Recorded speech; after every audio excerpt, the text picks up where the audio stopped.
Assalamualaikum, apakah suara saya bisa didengar dengan jelas? Selamat pagi, Pak Triadi. Selamat pagi, Mbak. Waalaikumsalam. Oke, Waalaikumsalam, Mbak Yani. oke, terima kasih sudah bergabung semuanya, nggih. Ada moderator kita, Dr. Gigi Mardigani, sudah bergabung. Mas Jani ono ta enggak? Dan juga untuk narasumber sudah, Ono. nggih. Siap. Oke. Ini juga mungkin masih ada peserta yang dalam proses ya untuk bergabung bersama kita hari ini di pendampingan eksklusif seri ke-10. Alhamdulillah tidak terasa ya kita sudah sampai di Ono pendampingan yang ke-10 ini.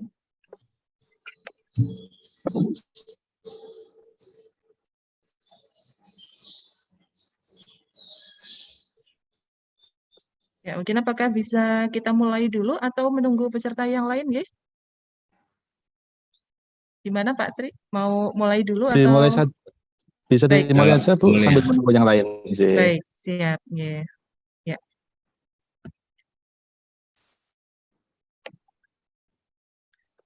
Ya, terima kasih. Mungkin ini sambil menunggu peserta yang lain, izinkan kami sebelum acara kita mulai, kami akan membacakan atau mengingatkan kembali terkait dengan tata tertib kegiatan pada hari ini. Jadi kepada Bapak dan Ibu seluruh peserta silakan untuk menggunakan username sesuai ketentuan dari panitia, yaitu menggunakan nomor urut, kemudian underscore sesuai dengan nama Vaskes yang terdaftar di link pendaftaran. Kemudian Bapak dan Ibu diharapkan menggunakan virtual background yang telah dibagikan oleh panitia. Dan dimohon kepada seluruh peserta untuk dapat mematikan mic selama seri dan dapat mengaktifkan kembali pada saat sesi diskusi kita buka. Kemudian untuk list pertanyaan yang sudah disiapkan oleh peserta dapat disampaikan melalui chat ataupun disampaikan secara langsung kepada narasumber dengan raise hand terlebih dahulu. Dan satu lagi yang kami ingatkan adalah memastikan jaringan internet di tempat Bapak Ibu stabil, karena selama ini kendala yang dialami oleh peserta sebagian besar adalah terkait dengan jaringan.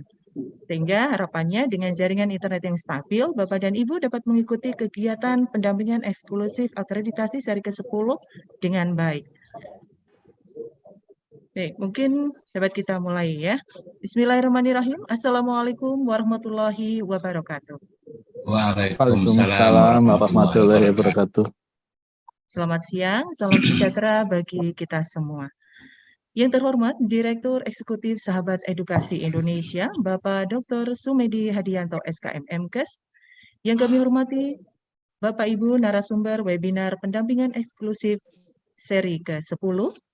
Yang kami hormati Dr. Gigi Mardi Kaning Tias Kusumaningsih MKes selaku moderator. Yang kami hormati Bapak Ibu Surveyor Fasilitas Kesehatan tingkat pertama yang telah bergabung, terima kasih. Serta tidak lupa peserta webinar bimbingan eksklusif akreditasi seri ke-10 dari Puskesmas di berbagai wilayah di Indonesia. Puji syukur marilah senantiasa kita panjatkan kehadirat Allah Subhanahu wa Ta'ala, Tuhan yang Maha Kuasa, yang telah melimpahkan rahmat dan hidayahnya, sehingga pada hari ini kembali kita dapat bertemu melalui Zoom guna mengikuti bimbingan eksklusif akreditasi seri ke-10. Salawat dan salam semoga senantiasa tercurah kepada Nabi Muhammad SAW, kepada para sahabat, keluarga, serta pengikut beliau hingga akhir zaman nanti. Bapak dan Ibu yang kami hormati, pada hari ini kembali bersama saya, Yani dari Sainesia, yang akan mendampingi Bapak dan Ibu selama pendampingan seri ke-10. Dan sebagaimana agenda kita hari ini, karena kita melaksanakan kegiatan secara online dari pukul 10.30 sampai kurang lebih nanti pukul 15.30. Dikarenakan acara ini dilaksanakan secara daring, tentunya Bapak dan Ibu akan berada pada posisi yang statis atau diam ya, dengan durasi yang cukup lama, sehingga pastinya akan menimbulkan risiko timbulnya gangguan pada muskuloskeletal maupun kelelahan mata karena ketidaksesuaian aspek ergonomi. Maka dari itu, izinkan kami menyampaikan safety conduction terkait dengan kegiatan hari ini. Yang pertama adalah, silakan Bapak dan Ibu dapat menempatkan diri atau duduk dengan menggunakan sandaran punggung yang dapat menopang tulang belakang Bapak dan Ibu. Kemudian kami sarankan untuk menggunakan meja. Ya, kami sarankan untuk menggunakan meja yang memiliki permukaan luas sehingga dapat mempertahankan posisi siku.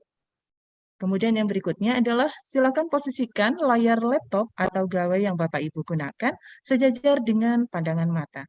Kemudian atur jarak mata dengan layar monitor kurang lebih 50 sampai dengan 70 cm. Dan pilihlah ruangan dengan cahaya yang cukup terang sehingga Bapak dan Ibu tidak akan mengalami kelelahan mata. Dan aturlah keterangan pada cahaya di laptop ataupun di gawai yang Bapak Ibu gunakan, diharapkan tidak terlalu cerah sehingga tidak cepat melelahkan mata juga. Silakan Bapak dan Ibu dapat menggunakan earphone untuk meredam kebisingan di sekitar ruangan dan tentunya akan lebih fokus mengikuti kegiatan. Dan selama kegiatan berlangsung, Bapak dan Ibu dipersilakan untuk dapat melakukan peregangan mata maupun melakukan peregangan pada tubuh dengan workplace stretching exercise. Baik Bapak dan Ibu, mengawali agenda hari ini, marilah kita mulai dengan berdoa menurut agama dan kepercayaan masing-masing. Berdoa dipersilahkan.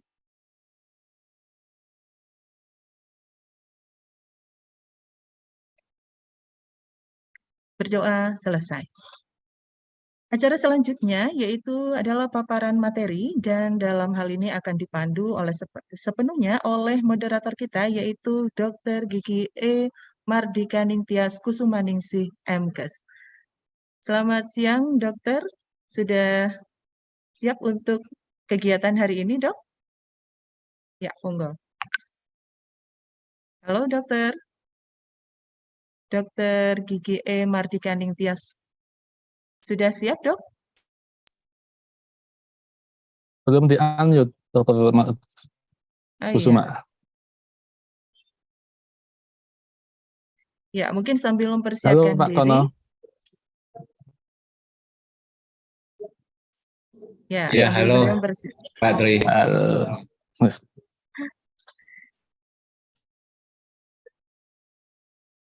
Sambil mempersiapkan diri untuk moderator kita, izinkan kami membacakan kurikulum vitae beliau terlebih dahulu.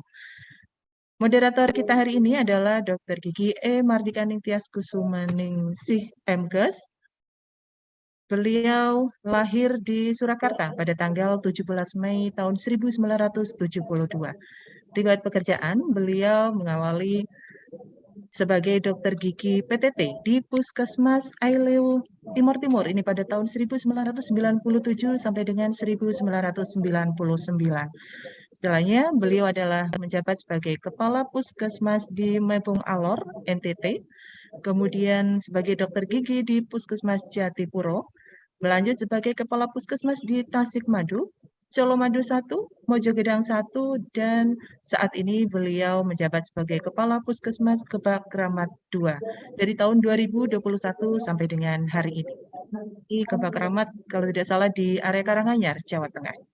Dan Dr. Gigi E. Mardika Ningtyas juga surveyor FKTP Kemenkes dari tahun 2019 sampai dengan sekarang. Baik, dokter, sudah siap mungkin ya untuk kegiatan hari ini? Sudah Mbak Yani, apakah Baik, suara saya ya. Iya, sangat jelas dokter. Oke, terima kasih ya. Iya. Semangat sekali hari ini ya dok. Mudah-mudahan kegiatan hari ini berjalan dengan lancar dan tentunya diskusi akan lebih hidup lagi sehingga teman-teman ataupun rekan-rekan dari seluruh puskesmas dapat mendapatkan manfaat dari penyampaian materi hari ini. Baik, untuk waktu sepenuhnya kami serahkan kepada Dr. Gigi E. Mardika Ningtyas Kusumaningsih. Monggo silakan dokter. Terima kasih Mbak Yani untuk waktu yang diberikan. Assalamualaikum warahmatullahi wabarakatuh. Selamat siang. Waalaikumsalam. Ya, yang saya hormati Bapak Direktur Eksekutif se-Indonesia, para narasumber pada hari ini yang saya hormati, juga para surveyor Laskesi yang sudah bergabung dalam Zoom pada siang hari ini, dan juga peserta partisipan kegiatan pembimbingan dari se-Indonesia yang sudah bergabung pada siang hari ini. Terima kasih sekali karena pada siang hari ini saya diberikan kesempatan untuk menjadi moderator terkait dengan pembimbingan akreditasi dari Se-Inasia, yang mana pada hari ini kita akan belajar bersama di bab 5. Kemarin kita sudah belajar terkait dengan manajemen risiko dan keselamatan pasien. Hari ini kita menginjak seri 10, kita akan belajar untuk instrumen bab 5 yang lain terkait dengan peningkatan mutu puskesmas yang pada hari ini akan diberikan oleh narasumber kita, Bapak Dr. Sumartono Karjo, MKes. Waktu untuk sesi yang pertama ini, sugeng siang Pak Tono. Selamat siang, Bu. Sudah siap ya Pak Tono? Insya Allah siap. Ya, baik. Sebelum kita memulai kegiatan untuk narasumber yang pertama, saya akan membacakan kurikulum vitae atau riwayat hidup dari Dr. Sumartono Karjo. Jadi nama lengkap di sini Dr. Sumartono Karjo, MKes. Untuk tempat tanggal lahir Bandung 5 Januari 1959. Untuk alamat tempat tinggal di Villa Palem, Villa Palemas B3, Jalan Tangkuban Perahu, Mojosongo, Surakarta. Untuk saat ini beliau sudah memasuki masa pensiun. Sedangkan untuk riwayat pekerjaan dari tahun 1988 sampai 1989, Dr. Sumartono bekerja di Barjmedik PT Satmarindo Jakarta. Kemudian beliau masuk sebagai PNS sejak tahun 1989 sampai 1991 sebagai dokter pada Balai Pengobatan DKK Surakarta. Kemudian pada tahun 1991 sampai 1992 sebagai dokter fungsional di Puskesmas Nusukan. Selanjutnya 1992 sampai Agustus 1999 sebagai Kepala Puskesmas di Ngoresan, Surakarta. Selanjutnya Agustus 1999 sampai Januari 2002, Dr. Sumartono Karjo sebagai Kepala Puskesmas di Purwosari, Surakarta. Dan selanjutnya ini kelihatannya double ini. Januari 2001 sampai April 2007. Beliau sebagai Kasih PPEP Suping di Bina Program DKK Surakarta. Dan selanjutnya April 2007 sampai Maret 2010 sebagai Kabid Bina Program DKK Surakarta. Selanjutnya di 2010 sampai 2013 Dr. Sumartono Karjo sebagai Direktur RSUD Kota Surakarta. Selanjutnya di tahun 2014 sampai Desember 2016, beliau dipindah tugaskan sebagai Kepala Dinas Sosial, Tenaga Kerja dan Transmigrasi Kota Surakarta.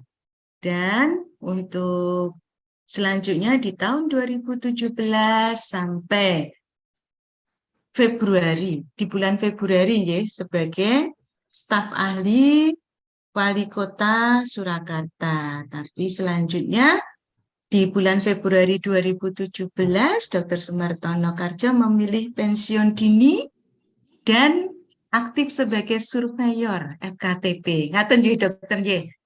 Siap.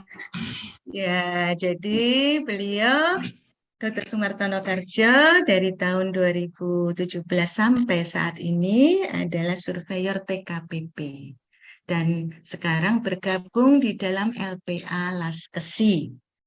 Demikian riwayat hidup dari Dr. Sumartono Karjo, narasumber kita pada siang hari ini di sesi pertama, akan membawakan dan menjelaskan untuk instrumen peningkatan mutu puskesmas di bab 5. Untuk waktu dari jam 10:30 sampai jam 12, ya Dok, nanti 60 menit Siap. untuk paparan, 30 menit untuk kita diskusi. Ngaten ya Dok, ya? Siap. Ya, terima kasih. Ini sepenuhnya waktu saya berikan kepada Dr. Sumartono untuk bisa menyampaikan paparan untuk instrumen bab 5. Monggo Dokter.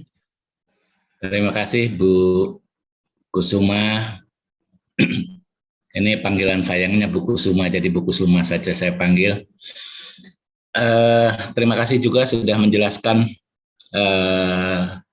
daftar riwayat hidup saya demikian lengkapnya sampai masa pensiun. Dan sekarang memang di masa purna tugas saya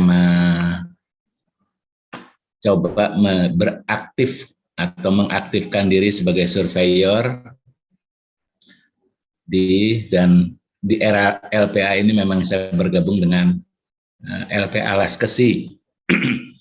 LPA yang saat ini merupakan LPA terbesar di antara 13 LPA yang lain. Baik, Bapak dan Ibu sekalian, saudara-saudara sejawat di puskesmas dimanapun atau dari klinik sekalipun, perkenankan saya share screen materinya. Sebetulnya adalah materi yang sudah tidak asing untuk panjenengan ya, yaitu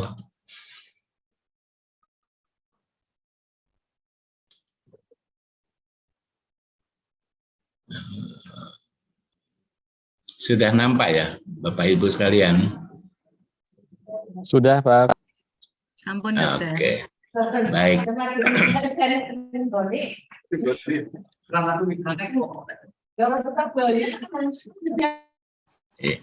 Baik, hari ini saya akan menyampaikan tentang materi bab 5, yaitu tentang 5.1 dan 5.5.6, yaitu tentang peningkatan mutu dan seputar wabah.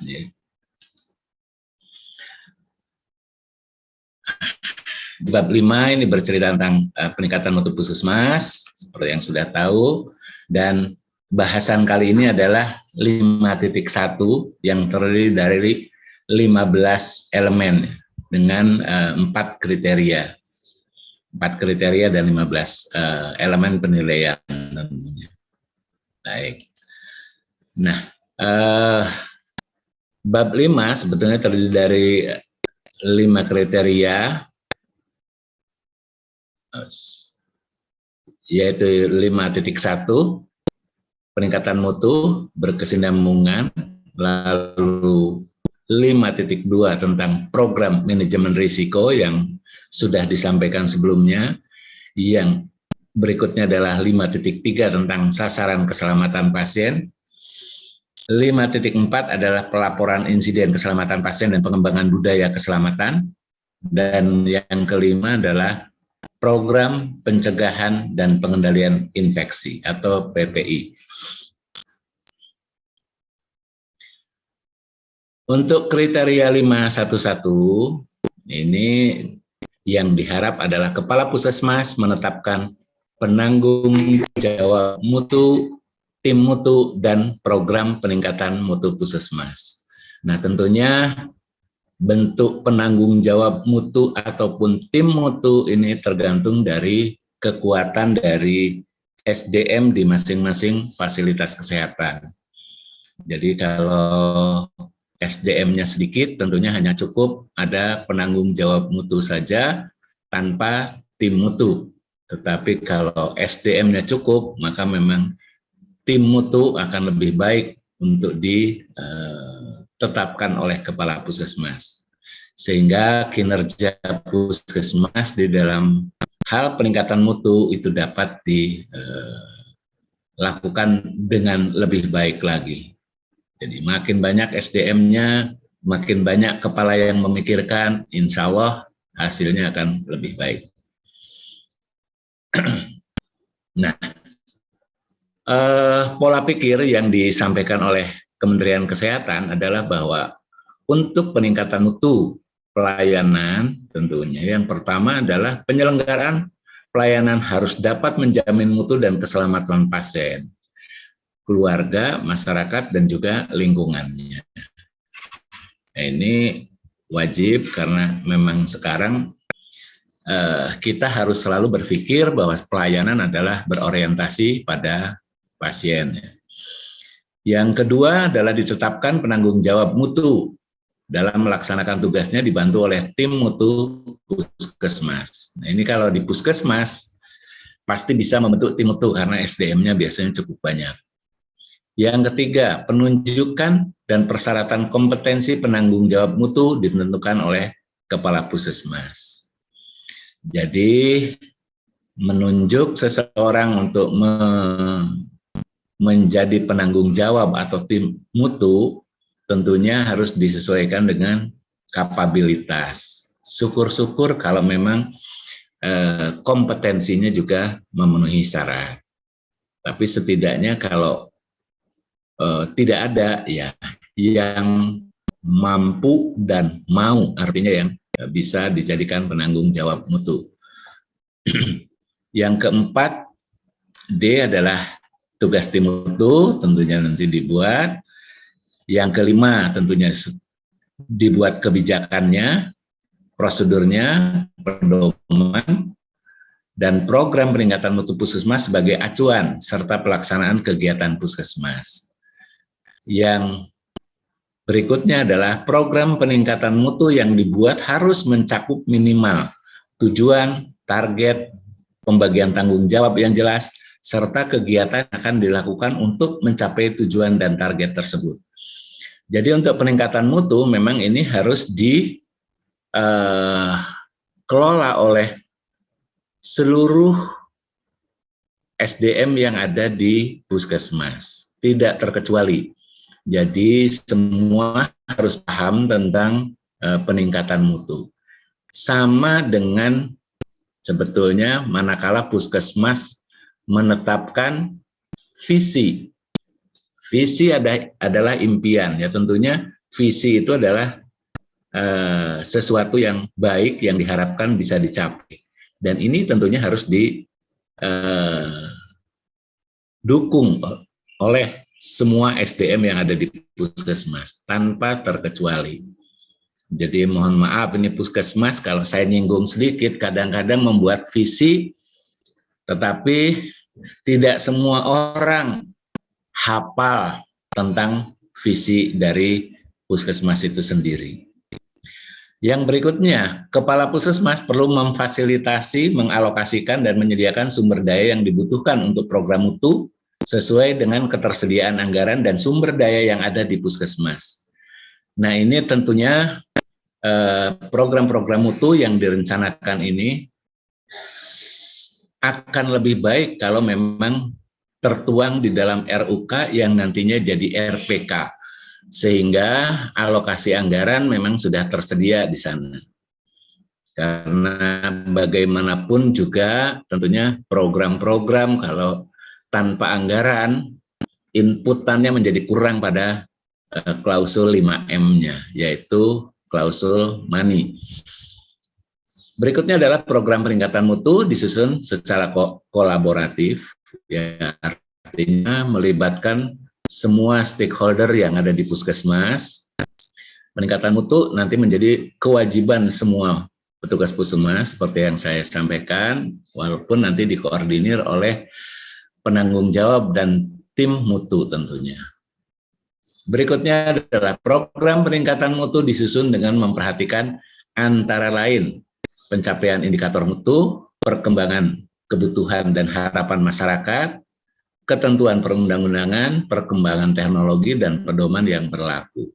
Nah, dalam hal ini tentunya manakala kita merencanakan sesuatu di puskesmas, di bidang apapun, bukan hanya mutu, tentunya berawal dari data-data dasar yang dimiliki sendiri oleh puskesmas. Karena tanpa data dasar, kita tidak mungkin bisa merencanakan sesuatu yang lebih baik ke depannya.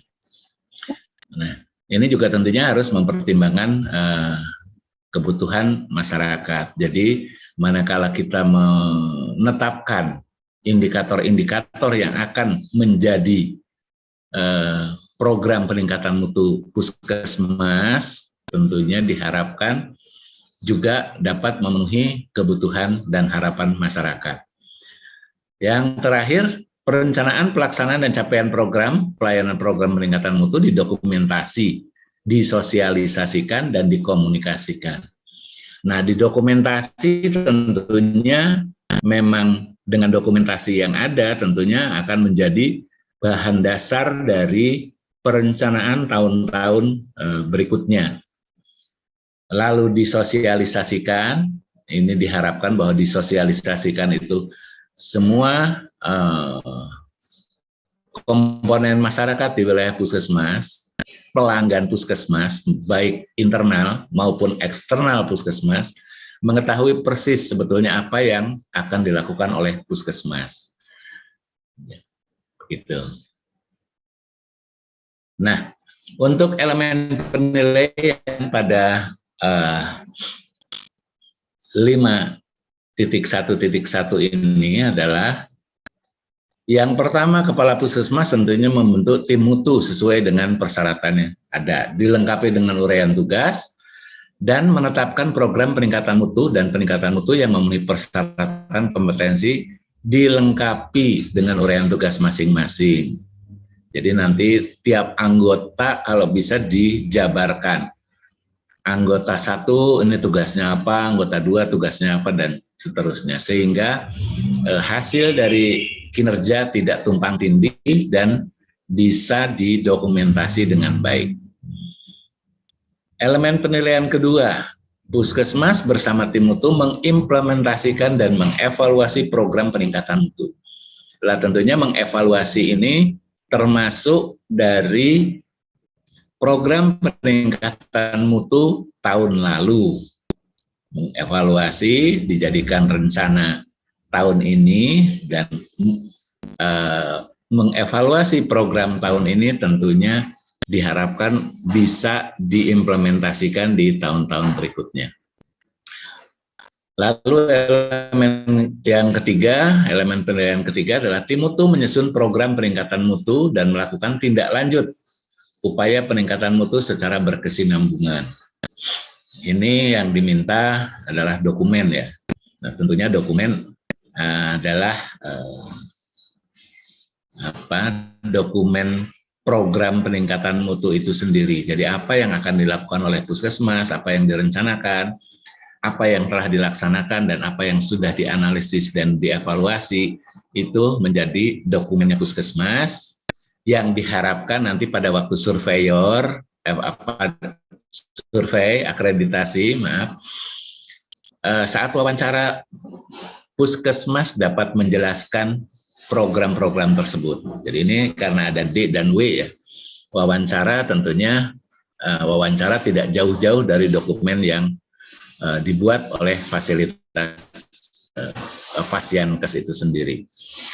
Yang keempat, program peningkatan mutu dikomunikasikan kepada lintas program dan lintas sektor, dan juga dilaporkan secara berkala kepada kepala puskesmas dan dinas kesehatan kabupaten kota sesuai dengan prosedur yang ditetapkan. Jadi saat ini keterlibatan dinas kesehatan kan sudah jelas digariskan bahwa dinas kesehatan harus terlibat dalam proses akreditasi dan peningkatan mutu pelayanan di Fasiankesnya, baik di puskesmas maupun di klinik-klinik. Ya, utamanya adalah di puskesmas. sehingga keberadaan laporan sebagai bahan pertimbangan Dinas Kesehatan di dalam memberikan feedback tentunya sangat diperlukan. Nah, apa yang harus disiapkan oleh Puskesmas adalah ini. Yang pertama adalah program peningkatan mutu yang terintegrasi dalam RUK Puskesmas. Jadi diharapkan bahwa program peningkatan mutu yang dilakukan tahun ini itu sudah ada cantolannya di dalam RUK tahun yang lalu. Demikian juga yang kedua, tentunya ada kerangka acuan kegiatan dari peningkatan mutu di Puskesmas. Yang ketiga, adanya SK Tim Peningkatan Mutu dilengkapi dengan uraian tugas yang terintegrasi dengan SK penanggung jawab di Puskesmas. Yang keempat adalah bukti pelaksanaan program peningkatan mutu menyesuaikan dengan jenis kegiatan yang dilakukan. Ya tentunya ini sesuai dengan program yang ditetapkan oleh Puskesmas atau Fasyankes itu sendiri. Lalu ada bukti evaluasi pelaksanaan program peningkatan mutu. Nah ini biasanya yang suka terlupakan apabila Fasyankes, baik Puskesmas maupun klinik, tertidur di dalam menata data karena setelah selesai pelaksanaan lupa untuk dievaluasi. Nah, mudah-mudahan ke depan ini menjadi satu kebiasaan yang baik bahwa semua data sebaiknya dievaluasi. Berikutnya adalah bukti penyusunan rencana peningkatan mutu berdasarkan hasil evaluasi tentunya. Karena kita tidak mungkin merencanakan sesuatu tanpa evaluasi dari data-data yang kita miliki.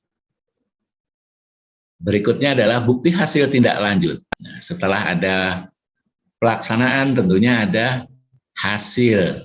Hasil ini dalam meningkatkan mutu seperti apa? Apakah berhasil meningkatkan mutu pelayanan sesuai dengan yang dicanangkan oleh Fasyankes, baik klinik maupun Puskesmas. Yang berikutnya adalah bukti pelaksanaan komunikasi program peningkatan mutu sesuai dengan media komunikasi pada lintas program maupun lintas sektoral yang ditetapkan oleh Puskesmas. Jadi setelah ada hasil, ya sebetulnya dari mulai perencanaan, pelaksanaan sampai dengan hasil itu akan lebih baik kalau dikomunikasikan kepada lintas program dan lintas sektoral, sehingga bisa disadari oleh semua stakeholder yang ada di Puskesmas maupun stakeholder lintas sektoral. Itu untuk 5.1.1. Yang berikutnya adalah 5.1.2. Kepala Puskesmas dan tim atau petugas yang diberi tanggung jawab untuk peningkatan mutu dan keselamatan pasien berkomitmen untuk membudayakan peningkatan mutu secara berkesinambungan melalui pengelolaan indikator mutu. Pokok pikirnya adalah bahwa Kepala Puskesmas bertanggung jawab untuk menetapkan prioritas program dan kegiatan yang perlu diperbaiki.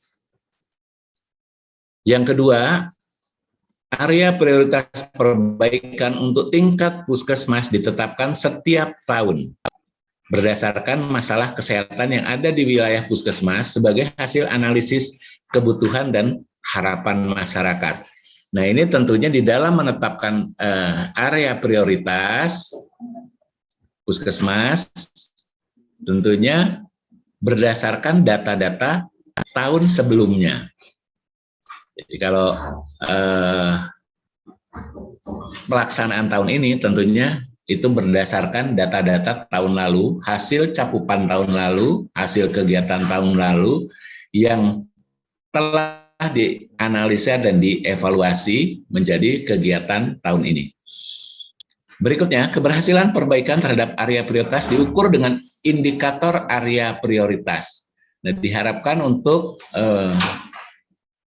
keberhasilan ini, semua indikator merupakan indikator yang dapat diukur. Artinya, tidak hanya sekedar misalnya terjadi kenaikan. Kenaikan itu berapa gitu. Itu kan harus misalnya terjadi kenaikan 10%, artinya itu bisa dihitung dari titik awalnya. Berikutnya, Puskesmas melakukan pengukuran yang terdiri atas indikator sebagai berikut. Pertama, indikator nasional mutu, INM. Ini tentunya adalah yang sifatnya mandatori, jadi wajib ain ini. Semua puskesmas harus melihat indikator nasional mutu ini. Apabila ada yang belum tercapai, maka indikator nasional mutu bisa menjadi salah satu target perbaikan mutu dari puskesmas atau Fasiankes itu sendiri. Yang kedua, indikator mutu prioritas puskesmas. Nah, ini tentunya melihat data-data hasil kinerja puskesmas selama tahun lalu yang masih merupakan titik lemah mana, itu tentunya yang dijadikan indikator mutu prioritas puskesmas. Yang ketiga adalah indikator mutu pelayanan. Nah, tentunya di puskesmas ada unit-unit pelayanan yang masih perlu ditingkatkan mutunya, maka itu dimasukkan di dalam rencana perbaikan mutu di unit pelayanan. Berikutnya adalah kepala puskesmas dan petugas yang diberi tanggung jawab dalam perencanaan dan penerapan peningkatan mutu mendapatkan pelatihan untuk meningkatkan pengetahuan dan keterampilan. Nah, ini mungkin ini harus berkoordinasi dengan Dinas Kesehatan maupun TPCB di kabupaten kota masing-masing, sehingga nanti ada penambahan kapabilitas dari personal yang ada di tim mutu itu sendiri. Yang terakhir adalah indikator mutu yang sudah tercapai dan dapat dipertahankan selama tahun berjalan dapat diganti dengan indikator mutu yang baru. Jadi artinya kalau satu permasalahan selesai, ya cari permasalahan lain yang kira-kira bisa ditingkatkan. Jadi jangan sampai setelah mencapai katakanlah 100%, lalu tindak lanjutnya hanya lanjutkan itu bagaimana? Padahal kita mungkin masih memiliki program-program lain yang masih belum mencapai target, sehingga ada baiknya yang sudah tercapai ini diganti dengan indikator mutu baru yang masih merupakan masalah bagi puskesmas. Nah, elemen penilaian pada 5.1.2 adalah terdapat kebijakan tentang indikator mutu puskesmas yang dilengkapi dengan profil indikator. Ya, ini di klinik pun bisa membuat indikator mutu, artinya bukan hanya puskesmas saja, yang ditetapkan tentunya oleh kepala klinik atau penanggung jawab klinik. Nah, itu diolah nanti menjadi profil indikator yang ada pada Fasiankes itu sendiri. Yang kedua adalah lakukan pengukuran indikator mutu sesuai profil indikator. Jadi setelah membuat profil indikator yang ditetapkan oleh kepala, baik itu kepala puskesmas maupun kepala klinik, lalu dilakukan pengukuran indikator mutunya seperti apa. Yang ketiga, dilakukan evaluasi terhadap upaya peningkatan mutu puskesmas berdasarkan tindak lanjut dari rencana perbaikan. Tentunya ini hasil kinerja Fasiankes, baik puskesmas maupun klinik, itu akan menjadi dokumen. Makanya ini yang diminta adalah D, Nah, tentunya dokumen itu nanti apabila Fasiankes tersebut diakreditasi, tentunya surveyor akan melakukan wawancara bagaimana dokumen tersebut disusun dan sebagainya. Nah, sehingga akan terlihat pemahaman dari Fasiankes terhadap kinerja puskesmas itu sendiri. Jadi dokumen diharapkan tidak berbentuk atau hasil dari copy paste dari tempat lain ya. Karena kalau copy paste nanti malah bingung manakala ada wawancara dan tidak bisa menjelaskan dengan baik. Nah, apa yang harus disiapkan oleh puskesmas ini nanti cara menyusunnya akan disampaikan oleh pembicara berikutnya, yaitu Bu Dr. Tasfiah. Nah, tapi dari apa yang diminta di EP, maka Fasiankes, puskesmas maupun klinik itu harus membuat surat keputusan tentang indikator mutu di Fasiankes itu sendiri yang terintegrasi dengan indikator kinerja. Monggo, itu indikator kinerja mestinya sejawat semua sudah paham bedanya antara indikator kinerja dan indikator mutu tentunya. Yang kedua, tentunya ada profil indikator mutu puskesmas yang sudah disusun. Yang ketiga, bukti pengukuran indikator mutu sesuai dengan profil indikator mutu dan periode pelaporan. Nah, ini tentunya kalau mengacu pada periode, ya kalau yang tahun ini mau periodenya 3 bulanan, 6 bulanan, dan sebagainya, monggo.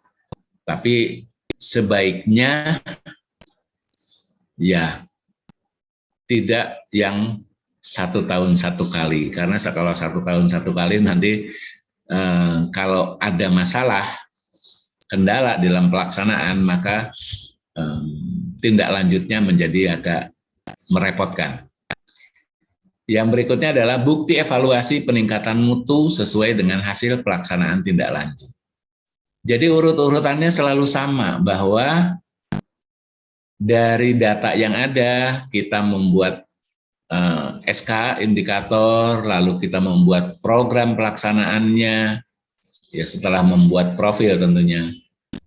Lalu indikator itu kita ukur, kita laksanakan, kita ukur kembali dan evaluasi, dianalisa dan evaluasi untuk bahan perencanaan tahun-tahun berikutnya.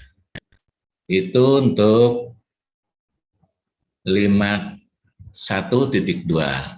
Berikutnya adalah 5.1.3. Dilakukan validasi dan analisis hasil pengumpulan data indikator mutu sebagai bahan pertimbangan dalam pengambilan keputusan untuk peningkatan mutu puskesmas atau Fasiankes, ya, klinik juga, dan kinerjanya. Nah, saat ini kita tidak bisa lagi hanya menyampaikan hasil tanpa ada bukti validasi. Jadi bukti validasi ini sekarang diminta untuk kesahihan data yang ada di Fasiankes manakala akan dikomunikasikan dan disosialisasikan ke luar. Misalnya ke lintas sektoral atau bahkan lintas program. Jadi yang kita sampaikan adalah yang sudah valid. Nah, pokok pikir pada 5.1.3 adalah: pertama, manfaat dan keberhasilan program peningkatan mutu ditunjukkan oleh ketersediaan data yang sahih. Nah, ini yang sahih ini yang butuh validasi artinya. Yang kedua, dilakukan validasi data. Ya tentunya setelah divalidasi baru kita bisa menyatakan itu sahih. Nah, validasi data dilakukan ketika yang pertama ada indikator baru yang digunakan, yang kedua data akan ditampilkan kepada masyarakat, yang ketiga ada perubahan profil indikator, yang keempat ada perubahan data pengukuran yang tidak diketahui sebabnya, dan 5 sumber data yang berubah. Sebagai contoh, misalnya tahun-tahun akreditasi yang lalu, itu banyak puskesmas menggunakan indikator peningkatan mutu adalah dengan tentang kepuasan pelanggan. Nah, kepuasan pelanggan misalnya itu kan diambil datanya dengan cara yang berbeda, macam-macam. Ada yang kuesioner, ada yang menggunakan koin, dan sebagainya. Nah, tentunya dua cara pengukuran tersebut tidak bisa digabung serta-merta gitu. Sebelum dilakukan validasi, apakah iya data yang dikumpulkan berdasarkan koin emoticon itu sama dengan yang menggunakan instrumen misalnya, kuesioner dan sebagainya. Nah, itu maksudnya di sana. Kalau dulu kan tidak ada validasi itu. Sekarang harus divalidasi, sehingga manakala kita mengklaim bahwa mutu puskesmas sudah meningkat, itu adalah sah, meyakinkan. Yang berikutnya adalah pelaksanaan validasi data hasil pengukuran dilakukan oleh petugas yang ditunjuk. Jadi ada juga di sini penunjukan petugas yang diharapkan mampu melakukan validasi data. Lalu analisis data melibatkan individu di dalam tim mutu dan yang memahami manajemen informasi, mempunyai keterampilan dalam metode pengumpulan data, dan mengetahui cara menggunakan berbagai alat statistik. Lalu hasil analisis datanya harus dilaporkan kepada kepala puskesmas. Nah, ini memang sih cukup berat, tapi mudah-mudahan untuk puskesmas di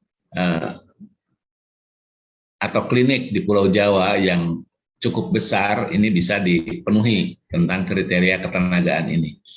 Tapi kalau melihat pengalaman dulu survei di puskesmas di luar Jawa yang agak melosok, memang ini akan menjadi kendala kira-kiranya untuk SDM yang dibutuhkan.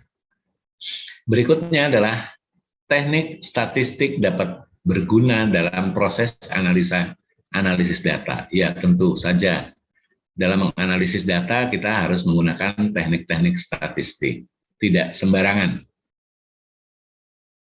Berikutnya, penetapan frekuensi pengumpulan data dan analisisnya. Nah, ini tentunya harus ditetapkan di awal bahwa pengumpulan data itu apakah seberapa sering, apakah bulanan, mingguan, dan sebagainya. Selanjutnya, puskesmas wajib menyediakan informasi publik yang akurat, benar, dan faktual.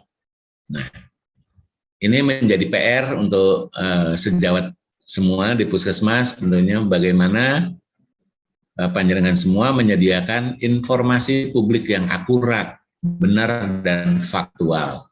Kalau faktual tentunya bahwa data itu hidup, artinya setiap saat berubah menyesuaikan dengan kondisi faktualnya. Dan yang terakhir, pokok pikirnya adalah analisis data dapat dilakukan dengan cara: 1, pencapaian dibandingkan secara serial dari waktu ke waktu, artinya apakah ada kenaikan atau tidak.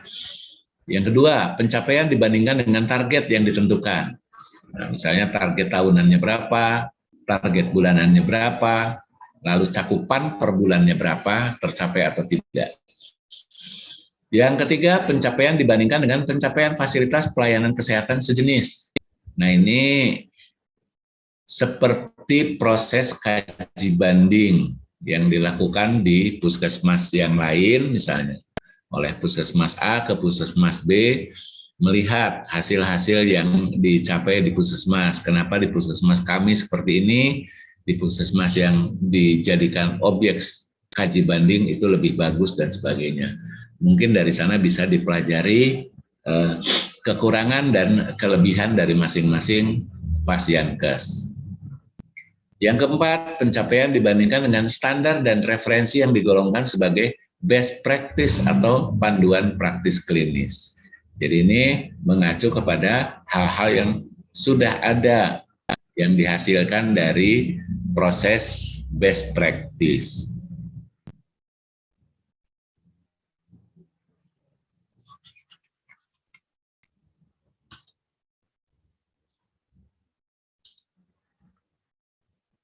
Ya. Elemen penilaiannya adalah bahwa dilakukan validasi data terhadap hasil pengumpulan data indikator mutu sebagaimana dibahas dalam pokok pikiran. Jadi indikator mutu yang ditetapkan tentunya harus melalui proses validasi sebelumnya. Kedua, dilakukan analisis data seperti disebutkan dalam pokok pikiran. Ketiga, disusun rencana tindak lanjut berdasarkan hasil analisis dalam bentuk program peningkatan mutu. Nah ini ada R di sini. Nah, tentunya regulasi ini adalah berbentuk ketetapan dari Kepala Pasienkes dalam program peningkatan mutu. Yang keempat, elemen penilaian keempat, dilakukan tindak lanjut dan evaluasi terhadap program peningkatan mutu pada huruf C. Jadi dari yang ada di regulasinya itu dilakukan tindak lanjut dan evaluasi. Jadi hasil analisis tentunya menghasilkan sesuatu kesimpulan, lalu dievaluasi, dan kalau mungkin memerlukan tindak lanjut, ya dilakukan rencana tindak lanjut berikutnya. Elemen penilaian yang kelima adalah dilakukan pelaporan indikator mutu kepada Kepala Puskesmas dan Dinas Kesehatan. Ini sekarang sudah menjadi klausul wajibnya bahwa semua kegiatan puskesmas oleh tim-tim yang ada di puskesmas dilaporkan kepada Kepala Puskesmas, atau kalau di klinik kepada kepala klinik, dan juga dilaporkan ke Dinas Kesehatan. Kalau klinik mungkin lapornya diikutkan ke puskesmas pembina wilayahnya, sehingga nanti menjadi bagian dari laporan puskesmas ke Dinas Kesehatan. Nah, yang harus disiapkan oleh fasilitas Pasienkes adalah bukti dilakukan validasi data, hasil pengukuran indikator mutu sesuai dengan pokok pikiran yang ada. Yang kedua, hasil analisis data yang dilakukan oleh tim mutu sesuai dengan pokok pikiran. Yang ketiga, bukti penyusunan rencana tindak lanjut berdasarkan hasil analisis. Yang keempat, bukti tindak lanjut dan evaluasi program mutu minimal terdiri dari daftar hadir dan notula yang disertai dengan foto kegiatan. Jadi manakala melakukan tindak lanjut dan evaluasi, tentunya ini diharapkan tidak dilakukan oleh perorangan, ya, tapi dilakukan oleh tim. Yang kelima, bukti pelaporan indikator mutu sesuai prosedur yang ditetapkan. Nanti bentuk-bentuk penyusunan dokumennya akan disampaikan di sesi berikutnya. Oke, berikutnya adalah kriteria 5.1.4, yaitu tentang peningkatan mutu dicapai dan dipertahankan. Pokok pikirannya adalah bahwa informasi dari analisis data digunakan untuk mengidentifikasi potensi perbaikan dan untuk mengurangi hal-hal yang tidak diinginkan, ya, yang merugikan. Yang kedua, metode untuk meningkatkan dan mempertahankan mutu dari keselamatan pasien dan masyarakat itu tentunya harus dipilih, ditetapkan. Yang ketiga, setelah perencanaan dilakukan uji coba, peningkatan dan dipelajari hasilnya dengan mengumpulkan data selama kegiatan uji coba, kemudian dilakukan penilaian. Apakah perencanaan yang kita buat itu baik, artinya dapat dilanjutkan, atau ternyata tidak menghasilkan hasil sesuai dengan rencana sebelumnya, sehingga mungkin perencanaannya perlu difikirkan kembali apakah akan dilanjutkan atau diganti perencanaannya.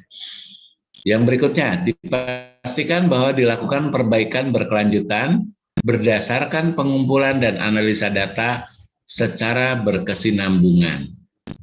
Ini yang diharapkan memang dari proses akreditasi yang terus-menerus, artinya bahwa proses-proses apapun yang dilakukan di puskesmas itu tidak berhenti pada titik akreditasi saja. Jadi kan sejauh ini banyak sejawat puskesmas yang karena berbagai alasan entah pindah puskesmas, dirotasi dan sebagainya, akhirnya program di puskesmasnya terhenti saat akreditasi selesai dan dimulai lagi saat akreditasi mau dimulai kembali. Berikutnya adalah perubahan efektif yang dapat dilakukan. Nah, tentunya di dalam merencanakan perubahan ini efektivitas harus menjadi bagian pertimbangan. Selanjutnya, perbaikan baik yang bersifat mempertahankan capaian maupun upaya peningkatan didokumentasikan.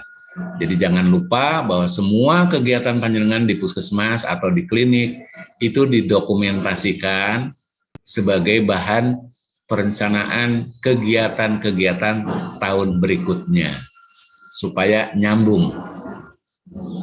Dan yang terakhir adalah program peningkatan mutu puskesmas dilaporkan kepada Dinas Kesehatan daerah, kabupaten, kota minimal 1 tahun sekali.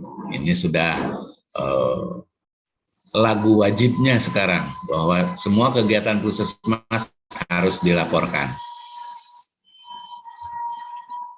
Elemen penilaiannya untuk 5.1.4 adalah terdapat bukti puskesmas telah menguji cobakan rencana peningkatan mutu berdasarkan kriteria 5.1.1 dan 5.1.2. Ini tentunya berupa dokumen ya, karena bukti, artinya puskesmas sudah menguji cobakan itu ada nggak buktinya. Yang kedua, terdapat bukti puskesmas telah melakukan evaluasi dan tindak lanjut terhadap hasil uji coba peningkatan mutu. Jadi dalam hal ini sebetulnya pada saat puskesmas menetapkan rencana peningkatan mutu, maka metode yang dipilih dan rencana kerjanya itu harus diuji cobakan dulu. Apabila menghasilkan hasil yang baik, tentunya bisa dilanjut menjadi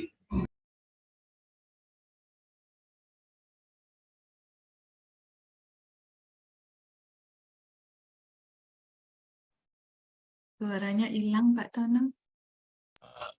termute. Ya. Berikutnya, keberhasilan program peningkatan mutu di puskesmas dikomunikasikan dan disosialisasikan kepada lintas program dan lintas sektoral. Paling tidak kalau disosialisasikan ke lintas program menjadi tahu persis apa yang dikerjakan oleh puskesmas dan prestasi puskesmas itu sendiri. Tentunya kalau terjadi peningkatan, seluruh staf puskesmas mengetahui adanya peningkatan mutu pelayanan berdasarkan indikator mutu dan program mutu yang ditetapkan akan menjadi satu kebanggaan tersendiri untuk teman-teman di puskesmas maupun di klinik ya. Begitu juga dengan lintas sektoral. Lintas sektoral tentunya setelah disosialisasi tentang hasil kinerja puskesmas akan tahu, oh puskesmas ini ternyata telah melaksanakan ini dan sebagainya. Jadi kalau ke lintas sektor memang berupa sosialisasi, tetapi kalau ke dinas ini yang poin D itu berupa laporan. Ini adalah formal karena dinas kesehatan adalah atasan dari puskesmas tentunya. Izin dokter, waktunya kurang 5 menit lagi. Ya, bentar. Ini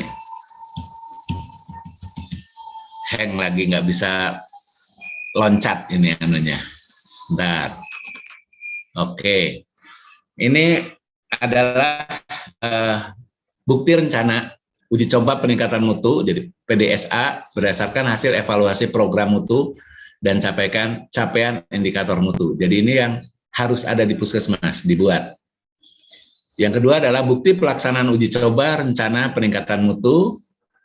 Yang ketiga adalah bukti evaluasi hasil uji coba peningkatan mutu. Dan yang keempat, bukti hasil tindak lanjut berdasarkan hasil evaluasi. Jadi panjenengan melakukan semua kegiatan tentunya disertai dengan pencatatan ya, dokumentasi. Okay. Lalu bukti dokumentasi, laporan pelaksanaan keberhasilan upaya peningkatan mutu, bukti komunikasi hasil peningkatan mutu sesuai mekanisme, bukti sosialisasi keberhasilan upaya peningkatan mutu, dan juga bukti pelaporan program peningkatan mutu ke dinas. Jadi laporan-laporan itu diharapkan ada di kopinya di puskesmas ya, atau di klinik. Oke, nah untuk 511 tentunya yang sangat urgent harus diingat untuk dicek adalah keberadaan dari SK tim peningkatan mutu dan tupoksinya, SK tentang indikator mutu dan puskesmas yang terintegrasi dengan indikator kinerja puskesmas, lalu profil indikator mutu puskesmas serta validasi data. Kalau ini semua ada dan bisa terlaksana, maka insya Allah bukti-bukti yang lain itu juga akan terpenuhi. Baik, sekarang loncat ke kriteria 556 atau dari 55, yaitu dari program pencegahan dan pengendalian infeksi, di mana 5.5.6 adalah ditetapkan dan dilakukan proses untuk menangani outbreak infeksi baik di puskesmas maupun wilayah kerja puskesmas. Jadi ini mungkin di puskesmas ya tidak terlalu mikir outbreak itu wabah yang besar-besaran, tetapi kita berpikir masalah KLB.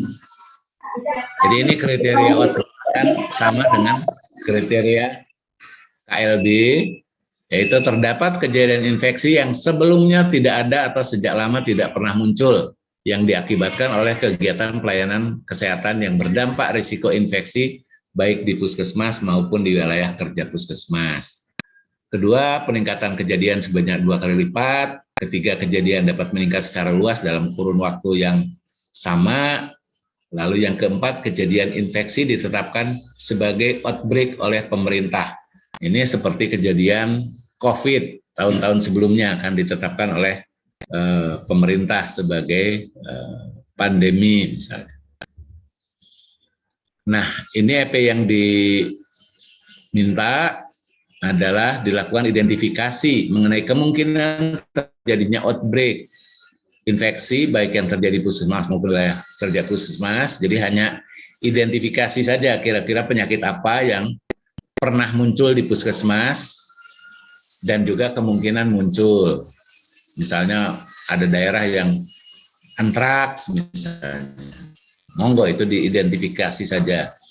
Yang kedua, jika terjadi outbreak infeksi, dilakukan penanggulangan sesuai dengan kebijakan, panduan, protokol kesehatan, dan prosedur yang disusun, serta dilakukan evaluasi dan tindak lanjut terhadap pelaksanaan penanggulangan dengan regulasi yang disusun. Ini mohon maaf ada suara denging mungkin karena tetangga ini sedang rehab rumah. Oke, nah dokumen yang harus ada di puskesmas adalah dokumen data kasus outbreak yang terjadi di puskesmas. lalu dokumen penanganan kejadian outbreak di puskesmas yang pernah terjadi tentunya. Mungkin itu yang bisa saya sampaikan. Terima kasih atas perhatiannya. Mohon maaf apabila ada hal-hal yang kurang berkenan dan atas kekurangan yang ada pada saya. Sekali lagi saya ucapkan terima kasih. Salam akreditasi. Mudah-mudahan apa yang saya sampaikan bermanfaat untuk kita semua. Billahi taufiq wal hidayah. Assalamualaikum warahmatullahi wabarakatuh. Saya kembalikan kepada Waalaikumsalam. moderator. Waalaikumsalam. Ya, aplaus untuk Dr. Purno yang sudah menyampaikan materinya. Dok, ini ternyata pertanyaan yang ada di chat room itu lumayan ada 30-an tadi saya lihat. Tapi ini kita menuju ke sesi diskusi tanya jawab. Kita mungkin mulai dulu dari yang raise hand kali ya, Dok. Monggo. Dari raise hand tadi puskesmas mana, Ji? Saya kurang bisa melihat.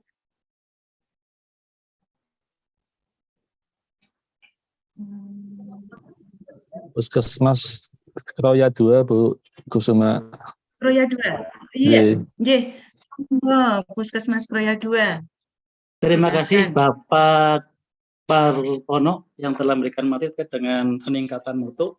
Yang saya tanyakan di sini yang pertama adalah terkait dengan keterintegrasian antara kinerja puskesmas dengan peningkatan mutu.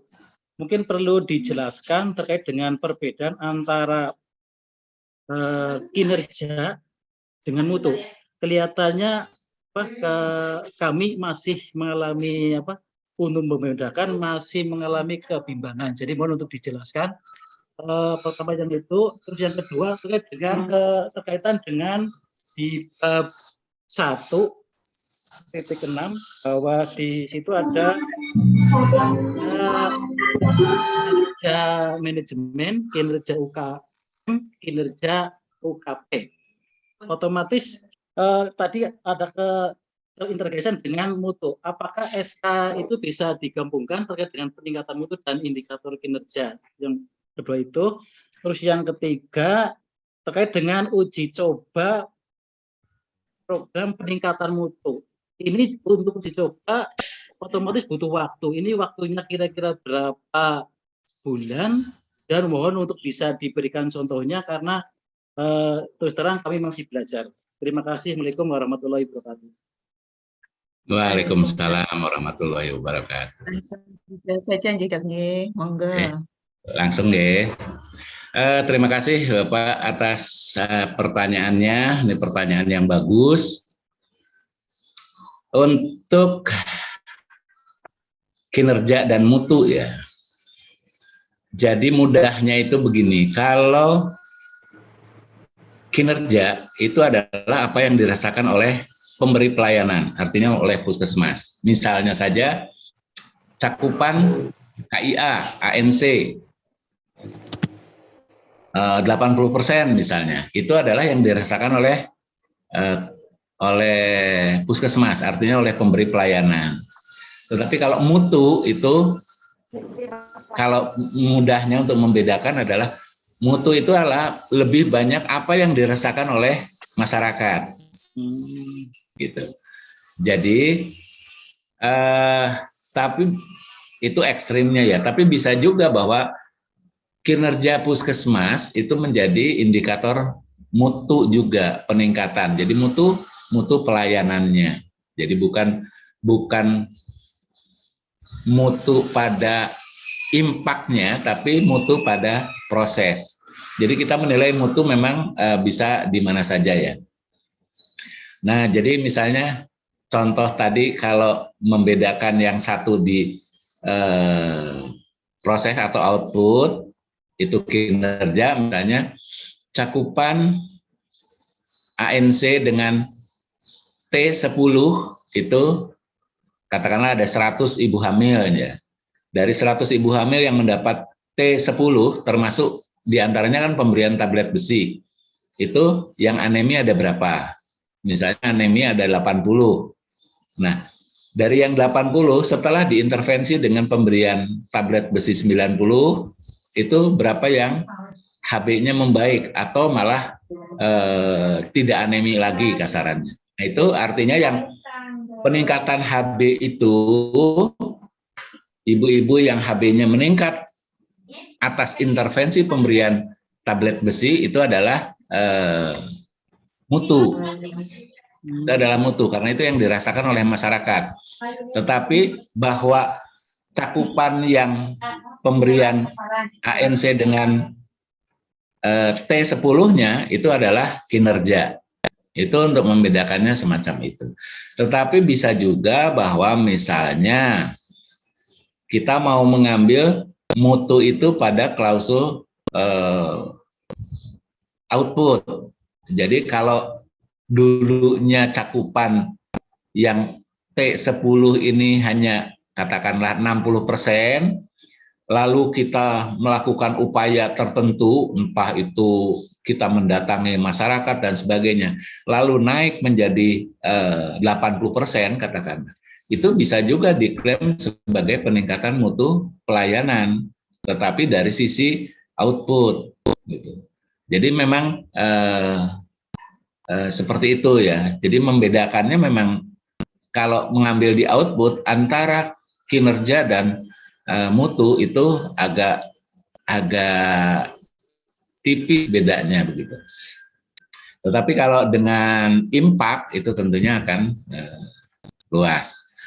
Yang berikutnya adalah tentang uji coba. Uji coba berapa lama? Jadi misalnya kalau kita mau menggunakan katakanlah instrumen untuk kepuasan pelanggan, kita menggunakan kuesioner. Nah, kuesioner itu sebelum kita lakukan secara total dalam setahun katakanlah, mungkin kita uji coba dulu pada beberapa pasien, pada beberapa pelanggan. Apakah semua kuesioner itu dapat dimengerti oleh pelanggan? Nah, kalau memang misalnya dimengerti dan diisi dengan baik, maka instrumen itu bisa dianggap sudah cukup baik sehingga bisa dipakai. Tetapi kalau dari hasil uji coba itu katakanlah dicobakan ke 20 pelanggan, ternyata yang 10 pelanggan itu di dalam menjawab bingung gitu membaca instrumen itu, maka mungkin harus ada perbaikan, harus dilakukan perbaikan di dalam instrumennya sehingga apa yang kita tanyakan itu dapat dipahami oleh masyarakat. Jadi tidak ada batasan waktu harus berapa lama dengan mengambil sampel saja. Lalu tadi pertanyaan yang kedua apa ya? Saya agak lupa. Selain indikator tadi.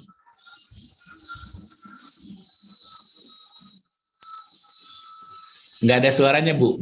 Bu, masih di mute. Puskesmas Troya 2. Ya. Bisa diulang Ya. pertanyaan yang kedua.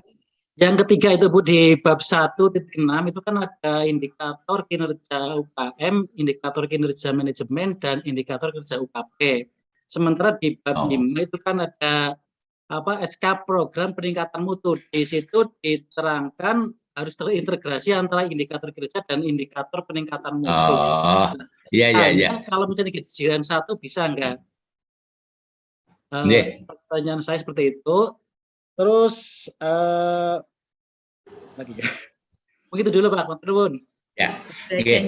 Iya, itu makanya ada tadi klausul bahwa perencanaan indikator mutu dan program peningkatan mutu itu sebaiknya dilakukan secara kolaboratif. Artinya baik UKM, admin, UKP itu jadi satu. Jadi nanti hanya ada satu program peningkatan mutu di puskesmas tanpa melihat itu milik UKM, milik UKP atau admin, tapi disengkuyung sama-sama. Makanya ada sosialisasi lintas program itu. Jadi kolaboratif itu di situ.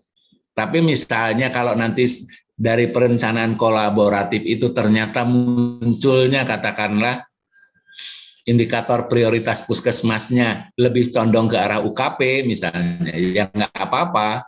Tapi kan bukan berarti UKP itu sendiri berdiri sendiri sebagai UKP, karena ada klausul di pokok pikir itu juga harus merupakan kebutuhan dan harapan masyarakat. Artinya kan manakala kita memasukkan klausul kebutuhan dan harapan masyarakat, kita sudah harus melihat juga dari sisi UKM-nya gitu. Jadi itu makanya di dalam merencanakan peningkatan mutu puskesmas itu memang diharapkan dilakukan secara kolaboratif tadi. Jadi tim mutu memang sebaiknya itu melibatkan unsur-unsur UKP, admin, dan UKM, sehingga di sana menjadi balance ya, ada keseimbangan tentang pemilihan prioritas prioritas mutu untuk puskesmas itu. Ngeten Bapak. Untuk Puskesmas Kroya 2 sudah jelas ya, saya kira. Terima kasih Bu. Kita masuk ke pertanyaan yang ada di chatroom ya, Dr. Tono. Ini banyak sekali yang masuk. Monggo. Ada 25-an nih. Mungkin Mbak Eka bisa untuk share screen.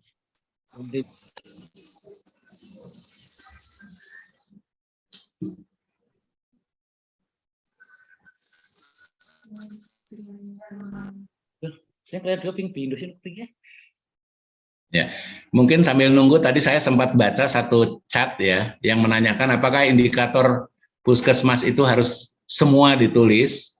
Ya, intinya kan sama dengan keselamatan pasien dan lain-lain juga kita inventarisir dulu yang ada, lalu kita buat prioritas masalah. Prioritasnya yang mana kita tangani, lalu yang dari yang prioritas pun nanti ditangani sesuai dengan kemampuan puskesmas. Misalnya mampunya hanya meningkatkan 2 atau 3 poin dari indikator mutu puskesmas, prioritas puskesmas misalnya. Ya monggo hanya 2 atau 3 nggak apa-apa. Karena kemampuannya sekian. Kan nanti dilihat kemampuan itu berdasarkan inputan puskesmas. 5M-nya bagaimana gitu. Sanggup nggak untuk mengerjakan semua gitu. Kalau tidak ya semampunya puskesmas tentunya. Saya sudah muncul dokter untuk pertanyaan. Ini Dokter Tono langsung membaca sendiri atau saya bacakan? Oke, siap. Saya baca langsung aja ya. Dari Puskesmas Tamban Catur. Izin bertanya, contoh bukti evaluasi pelaksanaan program peningkatan mutu dan contoh rencana peningkatan mutu berdasarkan evaluasi. Bukti evaluasi pelaksanaan program ya tentunya setelah kita membuat program, tentunya kan ada rencana tindak lanjut pasti dari program itu. Nah setelah ditindaklanjuti, ini bisa dalam bentuk matriks sebetulnya. Setelah ditindaklanjuti, hasilnya seperti apa? Nah itu hasilnya dianalisa dan evaluasi tentunya. Apakah sudah sesuai dengan rencana atau belum? Kalau belum sesuai dengan rencana, tentunya panjenengan harus merencanakan rencana tindak lanjut berikutnya. Yang kedua, itu menggambarkan proses PDSA yang berkesinambungan tentunya. PDSA. Ngeten ya, dari Puskesmas Tamban Catur. Kalau contohnya nanti mungkin di season berikutnya ya tentang penyusunan dokumen. Lalu yang kedua dari Puskesmas Purbalingga. Mohon izin bertanya terkait PPI, bagaimana pelayanan kepada pasien dengan risiko transmisi airborne, COVID, cacar yang tepat, di mana tidak ada ruang terpisah untuk pasien infeksius. Ya, inilah justru ada di klausul penetapan tata ruang ya, bagaimana panjenengan akan memisahkan pasien-pasien beresiko ini terhadap pasien-pasien yang non-resiko. Contoh misalnya yang sudah ada saja, pasti di puskesmas kan punya ruang TB. TB itu kan pasti terpisah dari ruang yang lain. Nah mungkin kalau panjenengan tidak punya ruang lain, itu bisa menggunakan ruang TB untuk penanganan pasien-pasien terduga membawa transmisi airborne.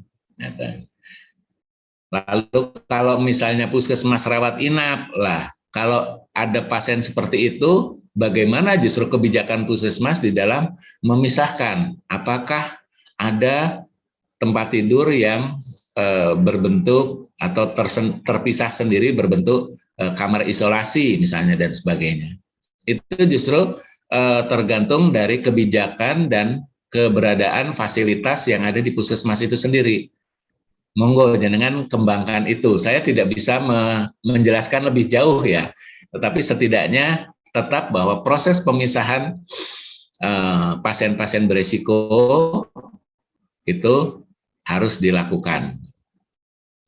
Yang ketiga dari Puskesmas Gandrung Mangu 2, izin bertanya berarti di 511B itu adalah implementasi dan evaluasi program mutu tahun yang lalu yang digunakan sebagai bahan pertimbangan program mutu tahun ini. Terima kasih. Sebetulnya begitu. Jadi apa yang panjenengan kerjakan tahun ini sebetulnya adalah hasil dari perencanaan tahun lalu yang tentunya berdasarkan data-data yang Anda panjenengan punya di tahun lalu. Kalau panjenengan misalnya sekarang bulan Januari jenengan baru nyusun program mutu, ya artinya ini program mutu bisa diterjemahkan malah untuk tahun lalu karena jenengan menggunakan data-data tahun ini kan, gitu. Jadi memang ini ya seperti itu. Kesulitannya itu memang manakala puskesmas atau fasilitas kesehatan tahun lalu itu tidak merencanakan, artinya di dalam RPK tidak ada cantolannya untuk peningkatan mutu tahun ini, kan menjadi sulit panjenengan membuat program atau implementasi program pada tahun ini. Ya kan? Mudah-mudahan penjelasan saya ini bisa dipahami ya. Makanya di EP-EP itu ada yang selalu menyinggung masalah RUK, RPK gitu. Nah itu artinya memang kalau RUK tahun lalu, RPK-nya tentunya dikerjakan sekarang. Lalu yang keempat dari Puskesmas Serumbung, Dr. Mulia Suryandari. Izin bertanya untuk elemen penilaian dari Kemkes bisa kami dapatkan di mana? Misal buku yang di dalamnya terdapat EP. Maksudnya bagaimana? Tapi kalau ini kan sebetulnya ada di Kepdirjen. Di Kepdirjen itu sudah ada EP ini, lalu jawabannya itu sebetulnya yang diminta apa gitu, itu sudah ada di Kepdirjen. Ya. Jadi yang saya sampaikan tadi juga berdasarkan Kepdirjen yang tentang akreditasi puskesmas. Kelima dari Puskesmas Sulang. Izin bertanya, indikator mutu puskesmas yang terintegrasi indikator kinerja ya. Kalau ada contohnya, suun. Ya tadi ya sudah saya sampaikan yang untuk puskesmas mana yang raise hand tadi. Sudah saya sampaikan ya. Lalu Puskesmas Gerung, Mbak Wilda Inayah. Izin bertanya, kriteria 11 EPA 2, apakah semua kegiatan yang ada di PMP dibuat KAK atau bisa dengan SOP atau yang lainnya? Antara KAK dan SOP kan jelas. Kalau KAK dibuat itu untuk pelayanan yang sifatnya program, jadi melibatkan banyak orang. Kalau SOP itu adalah apa yang dikerjakan perorangan, karena SOP itu kan definisinya siapa mengerjakan apa. Nah kalau KAK kan di sana, kalau jenengan perhatikan di SOP itu nggak ada anggarannya biasanya, tapi kalau di KAK itu biasanya ada. Jadi kapan dikerjakan, di mana, jadi W5H1-nya itu pada KAK mesti muncul, tapi kalau pada SOP kan tidak. Ya kan? Lalu dari Puskesmas Jaken, contoh bukti Puskesmas mengimplementasikan dan mengevaluasi program peningkatan mutu serta bukti hasil tindak lanjut upaya peningkatan mutu. Contoh bukti Puskesmas mengimplementasikan. Nah, ya ini tergantung dari perencanaan panjenengan tahun lalu. Ada nggak rencana kinerja untuk tahun ini tentang peningkatan mutu? Kalau tidak ada, ya tentunya panjenengan tidak bisa membuat bukti implementasi. Adanya adalah bukti perencanaan. Perencanaan tentunya kalau baru dilakukan tahun sekarang, itu hanya bisa dimasukkan di RUK untuk tahun-tahun berikutnya. Betul ya. Lalu dari Puskesmas Teras, wujud dari bukti validasi data bisa berupa apa ya? Pak dokter, suaranya tidak terdengar. Oh ya? Jelas. Wah, berarti ada Jelas dong. sinyal berarti. Yes, Izin bertanya, wujud dari bukti validasi data bisa berupa apa? Ya, validasi data tentunya hasil validasi data. Jadi misalnya pengambilan data itu dilakukan oleh 2 orang menggunakan kuesioner yang sama. Nah, kita tentunya akan bertanya, ini kira-kira hasil yang dihasilkan oleh si A dan si B itu sama enggak? Nah, bisa saja validasinya itu ditukar, misalnya. Ditukar, si A memeriksa yang B memeriksa yang A. Nanti hasilnya sama tidak? Itu, ya nanti berita acaranya cuma begitu, bahwa telah dilakukan validasi dengan teknik seperti ini, dan hasilnya seperti ini, misalnya ternyata sama, misalnya berarti valid gitu kan. Gitu. Kabupaten Cilacap, TPCB, proses validasinya bagaimana ya Pak? Ini validasi mutu ya artinya.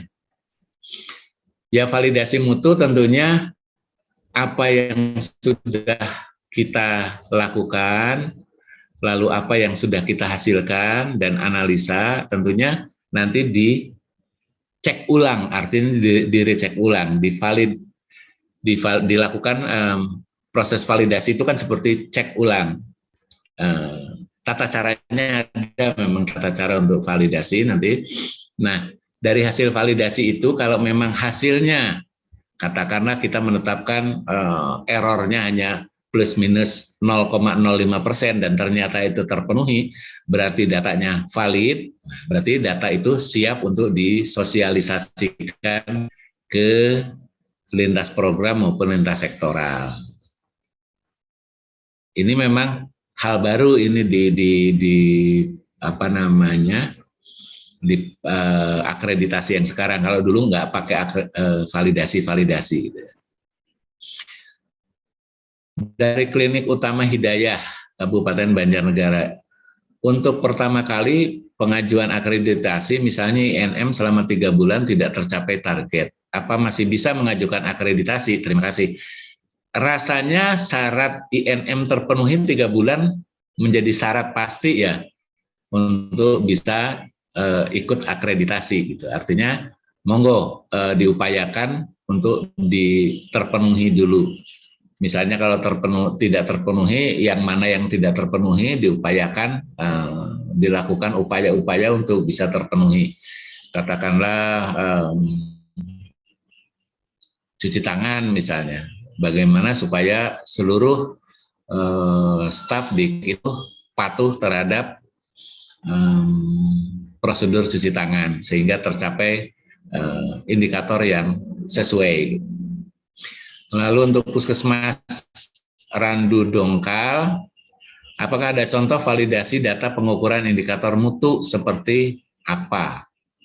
Wah, kalau contohnya saya belum bisa menampilkan ya di saat ini karena juga waktu terbatas. Mudah-mudahan nanti di dalam penyusunan dokumen Bu Dr. Tasfiah bisa menyampaikan. Mudah-mudahan ada ya. Lalu dari Bu Dr. Hartiningrum, kaji banding dilakukan minimal berapa kali untuk puskesmas yang baru akreditasi atau akreditasi dasar? Ya minimal 1 kali kaji banding. Artinya panjenengan sudah menyiapkan data-data yang panjenengan kurang, lalu di puskesmas yang akan panjenengan datangi itu data-data tersebut memang cukup bagus sehingga panjenengan bisa melihat ketidakberhasilan panjenengan itu sebetulnya faktor penyebabnya apa. Apakah dari input atau di dalam prosesnya. Misalnya inputnya katakanlah, oh ternyata di sana uang anggarannya banyak, kita nggak pakai anggaran. Nah, misalnya kan seperti itu bisa terjadi. Lalu dari Puskesmas Kroya 2, bentuk pelaporan tentang program peningkatan mutu dan indikator mutu ke Kapus dan ke Dinkes seperti apa ya? Ini format laporannya kalau intern dengan Kapuskes ya cukup pelaporan biasa saja. Jadi tidak ada format baku setahu saya ya. Ke Kepala Dinas juga sama. Jadi sebetulnya tinggal menyampaikan saja bahwa program mutu yang ditetapkan oleh Puskesmas adalah ini, lalu prosesnya berjalan seperti ini, lalu hasilnya seperti apa. Itu kan sudah cukup. Nanti mungkin dengan membaca itu, Dinas Kesehatan sudah bisa membuat rekomendasi atau umpan balik apa yang harus dilakukan oleh Puskesmas selanjutnya. Lalu Puskesmas Gandrung Mangu 2, izin bertanya bagaimana cara menggabungkan pelaporan peningkatan mutu dari 511 dan 512 sebagai bahan pelaporan di 5.13E. Atas nama Pak Ansor katanya dokternya suruh ke sini.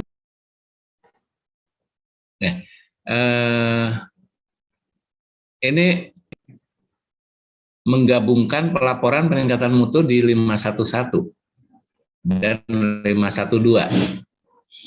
Sebetulnya kan sama saja bahwa kalau sudah, bukan digabung ya, kalau sudah menjadi satu program peningkatan mutu, maka sebetulnya kita sudah lupa itu tentang EP 511 atau 512.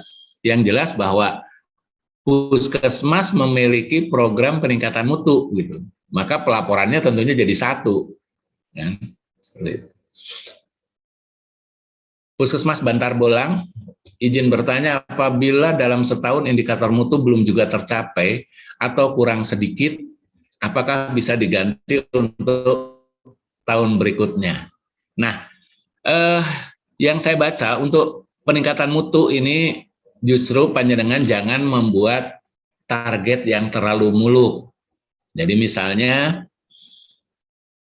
berdasarkan mestinya sih ya berdasarkan rencana 5 tahunan Puskesmas yang di breakdown menjadi rencana tahunan. Nah tentunya tiap tahun itu naik dengan persentase tertentu katakan. Jadi kalaupun belum tercapai tetapi terjadi peningkatan, sebetulnya kan panjenengan sudah meningkat dari sisi mutunya. Jadi nggak usah kecil hati, boleh dilanjutkan tahun berikutnya gitu untuk mencapai. Karena kan program mutu ini tidak hanya berhenti dalam setahun, mestinya kalau memang sudah masuk di dalam rencana 5 tahunan Puskesmas ya 5 tahun itu harus dilaksanakan. Jadi kalau tahun ini kurang sedikit, ya mudah-mudahan tahun depan malah lebih sedikit, gitu. Jadi tetap terpenuhi. Dari Puskesmas ke Bandaran, apakah perlu adanya SK tersendiri untuk rencana tindak lanjut berdasarkan hasil analisis dalam bentuk program peningkatan mutu? Mengingat tadi di dokumen yang diminta ada R-nya atau regulasi, kalau ada contoh SK-nya. Ya tidak perlu SK tersendiri, SK-nya tetap saja satu. R itu kan tidak selalu SK, bisa dia dalam bentuk KAK, SOP, pedoman, acuan, dan sebagainya. Jadi banyak ya, tidak selalu dalam bentuk SK. Jadi lanjutannya mungkin kalau belum tercapai, katakanlah direncanakan program berikutnya, maka dibuat KAK yang baru. Lah KAK itu sudah berupa R untuk program itu. Jadi tidak perlu lagi ada SK lain. Untuk Puskesmas Kroya 2 kembali, apakah semua program harus diuji cobakan? Program seperti apa yang perlu diuji coba, bagaimana cara dan bentuk dokumennya? Jadi begini, program yang akan diuji coba mestinya adalah program yang akan kita laksanakan sebagai indikator peningkatan mutu pelayanan di puskesmas. Jadi misalnya kita punya 100 indikator, lalu kita prioritas jadi hanya 10 saja.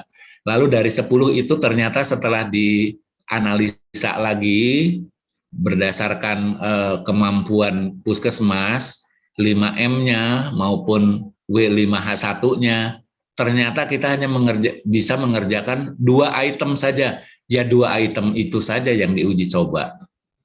Yang lain nanti menyusul.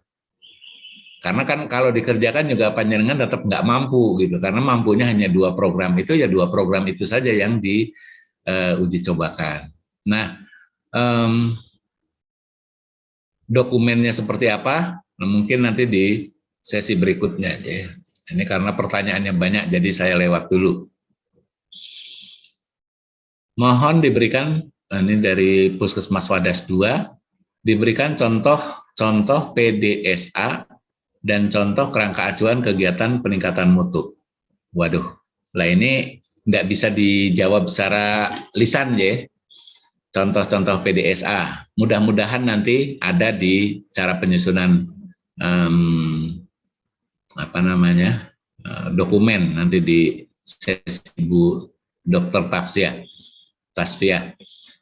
Dari Puskesmas Jakenan, izin bertanya, untuk uji coba peningkatan mutu berapa lama? Ini tadi sudah saya jawab ya. Monggo, itu tidak tergantung waktunya. Dengan bisa menetapkan dalam sehari, misalnya kalau pasiennya banyak lalu diambil sampel seluruh pasien yang hadir misalnya, bisa saja. Yang penting adalah jumlah sampelnya. Izin bertanya Dok, untuk program peningkatan mutu apakah harus semua diuji cobakan? Tadi sudah, tidak perlu ya. Jadi yang jenengan lakukan saja. Terus waktu uji coba berapa minggu juga tidak ada waktunya. Yang penting sampelnya kira-kira mencukupi, gitu aja. Dari Dr. Mugiman, apa beda uji coba program mutu dengan pelaksanaan program mutu? Jadi uji coba program mutu itu sebelum kita melaksanakan program mutunya. Jadi kita membuat program mutu lalu akan dilaksanakan. Nah, apakah kan biasanya program itu ada metodenya, ada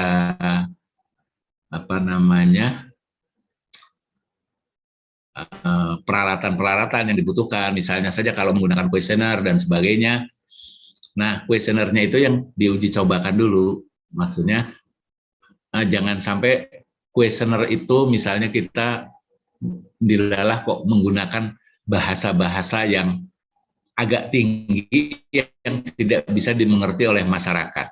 Nah, itu tentunya nanti hasilnya akan bias. Nah, tentunya dengan uji coba diharapkan itu bahwa instrumen yang kita buat misalnya itu 100% dia pahami oleh masyarakat. Nah, itu uji cobanya kan tidak perlu butuh waktu, tetapi yang jelas sudah diuji cobakan pada sampel yang dianggap cukup. Nah, kalau itu sudah keberhasilannya dianggap baik, maka barulah dilakukan istilahnya diimplementasikan dalam program peningkatan mutu itu sendiri. Yang kedua, baik buruk program mutu yang diuji cobakan diukur dari capaian hasil mutu atau asas mufakat pada klien. Ya, ini tergantung dari apa yang menjadi sasaran program mutu itu sendiri. Apakah manfaat terhadap klien atau peningkatan kinerja yang kita klaim sebagai peningkatan mutu pelayanan. Itu tergantung mana yang akan kita pakai. Kalau memang kita mengarah ke arah manfaat pada klien, ya tentunya semua konsentrasi kita arahkan kepada kepuasan pelanggan itu. Dan misalnya seperti pengobatan TB. Temuan TB 10 misalnya, apa 20 orang kasus TB, lalu yang diobati misalnya semua terobati dapat OAT 20, lalu yang sembuh berapa. Nah, tentunya tingkat kesembuhan itu misalnya yang kita jadikan parameter peningkatan mutu, maka ya kita menghitungnya dari kesembuhan pasien itu. Itu kan akan muncul pada register risiko. Dari register atau profil indikator juga bisa, di situ nanti akan muncul batasan-batasannya. Puskesmas ke bandara lagi, apakah semua indikator kinerja dan indikator mutu harus disusun? Semua, dokter. Indikator kinerja ya sebetulnya ya harus disusun. Nanti kan dibuat, jadi kita punya data lengkap tentang indikator itu, lalu kita lakukan prioritasi, dari prioritas itu baru kita menetapkan untuk tindak lanjut. Masih ada waktu, Bu? Waktunya habis, dokter. Ini pertanyaan banyak. Masih ada sekitar 10 lebih ini. Mau dihabiskan atau nanti dijawab tertulis? Ya, dijawab tertulis saja. Nanti ini tolong di-share ke saya, nanti saya coba buatkan jawabannya. Mungkin itu Bapak dan Ibu sekalian, mohon maaf karena keterbatasan waktu juga.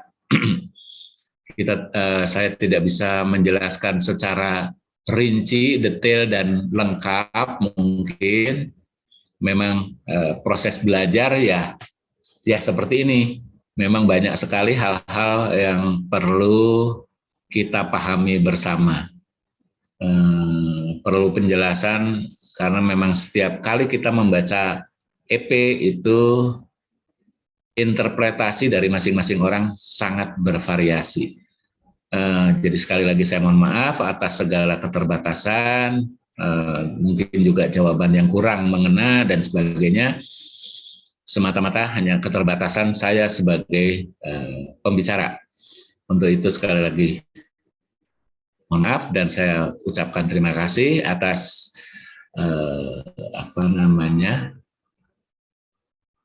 atas semuanya lah, atas atensinya, baik perhatian dari penjelasan maupun pertanyaan dan sebagainya. Saya apresiasi sungguh-sungguh dari hati yang terdalam. Panjenengan semua luar biasa di dalam mensikapi